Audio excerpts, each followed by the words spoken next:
हैदराबाद में बहुत high voltage type की कैंपेनिंग देखी गई, क्या कहना पूरे? नहीं, सब कोई हाई वोल्टेज कैंपेन नहीं था, कैंपेन था, नॉर्मल कैंपेन था, मगर बीजेपी की तरफ से जो तरीक़ेकार अपनाया गया था कैंपेन का, वो बड़ा ही गलत था, वल्गर था, कम्युनलिज्म को प्रमोट कर रहा था।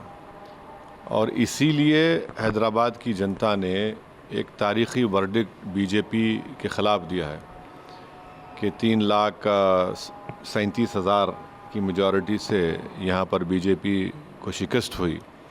तो यही इनका कैंपेन, चाहे वो प्रधानमंत्री का कैंपेन रहा हो या मुकामी बीजेपी का रहा हो, उसको हैदराबाद की आवाम ने रिजेक्ट किया।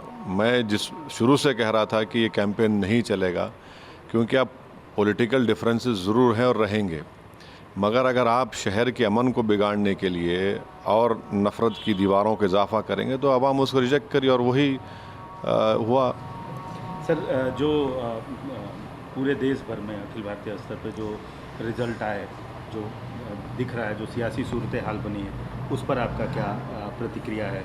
क्योंकि बीजेपी 400 पार की बात कर रही थी, लेकिन वो उन्हें हासिल नहीं हुआ। दूसरी तरफ कांग्रेस को एक ठीक ठाक बढ़त मिली है। नहीं, 10 साल से बीजेपी की सरकार है, और ख़ास तौर से पिछले 5 साल में 2019 से 2024 तक जो बीजेपी की हुकूमत के नाकारकर्दगी, उनके गलत फ़ैसले, अवाम दुश्मन फ़ैसले, किसानों को तंग करना, नौजवानों को रोज़गार से महरूम कर देना, महंगाई को कंट्रोल नहीं करना, चीन जो हमारी ज़मीन पे कब्ज़ा करके बैठा है उस पर आँखें बंद कर लेना, तो ये ऐसी चीज़ें थी जो आवाम में चल रहा था इसके सिलसिला। और फिर 400 का नारा देने के बाद संविधान को ख़तरा, और ये बात आवाम में चले गई। ख़ास तौर से जो लोग बाबा साहब अम्बेडकर से मोहब्बत करने वाले हैं, संविधान के ऊपर नाज करने वाले हैं, तो ये सब चीज़ें उनके लिए महंगी पड़ी हैं। और बहुत से लोग, मुझे लगता है कि जो ये समझ रहे थे बीजेपी नहीं हारेगी, अब आप देखेंगे कल से उनका और ग्राफ गिरेगा। सर, आप प्रेस कॉन्फ्रेंस में भी बार बार पूछा गया, आप क्रेडिट क्यों नहीं देते हैं इंडिया अलायंस को और कांग्रेस को इस सियासी सूरत हाल के लिए? मेरे ख़्याल से जो माहौल था देश में, बीजेपी को इतनी भी सीटें नहीं आनी चाहिए थी। उनको हम लोग, अगर ये लोग सही काम करते तो 150 में सिमट देते हैं लोगों को। तो ये मेरा मानना है, क्योंकि इतना ज़बरदस्त माहौल था बीजेपी को हराने के लिए।